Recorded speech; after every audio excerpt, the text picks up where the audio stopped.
की सड़न कितनी बार आती है, दांतों में कैविटीज फॉर्म हो जाती है, कैरीज फॉर्म हो जाते हैं। हर बार के बच्चे और बड़े डेंटिस्ट के पास जाते हैं तो डेंटिस्ट एक ही बताता है, दांत खींच के फेंक दो।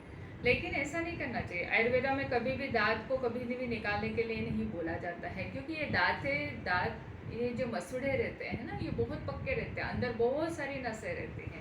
एक आध बार अगर ये नसें खींच जाए तो फेशियल पैरालिसिस हो जाता है, या फिर अनकंट्रोल कभी ब्लीडिंग हो जाता है पेशेंट में। कभी कभी क्या होता है कि कान की नसें खींची जाती है तो पेशेंट को सुनाई देना बंद हो जाता है। आंखों की नसें कभी अगर दांत खींचने में आंखों की नसें खींची जाती है समझो, तो आंखों से दिखना भी कम हो जाता है, डबल विजन हो जाती है, पेशेंट को चश्मे स्पेक्स आ जाते हैं, दूर का नज़दीक का दिखना बंद हो जाता है।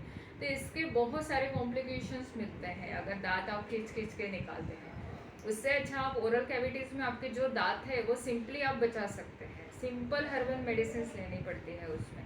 अगर बहुत ज़्यादा दर्द है तो ऐसे पेशेंट में भी नस से आता है, वो गाय के दूध का, घी का, या फिर आलमंड ऑयल, बादाम ऑयल के ड्रॉप्स दवाई मिला के वो पेशेंट को कंटिन्यूसली देते हैं रोज़। और 10 दिन देते हैं, 20 दिन देते हैं, जब तक कि दर्द कम नहीं हो जाए। अगर बहुत दर्द है तो दिन में 2 बार बुलाते हैं, सवेरे शाम दोनों टाइम उनको ड्रॉप्स देते हैं। और उससे क्या होता है, वो नस से वो दवाई नाक में से डाल के ब्रेन में उतारते हैं, डायरेक्ट नसों में वो दवाई जाती है।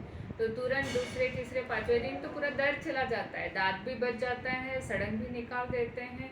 और फिर से मुंह में छाले, स्टोमेटाइटिस फिर कभी पेशेंट को नहीं होता है। बस थोड़ा कोर्स करना पड़ता है।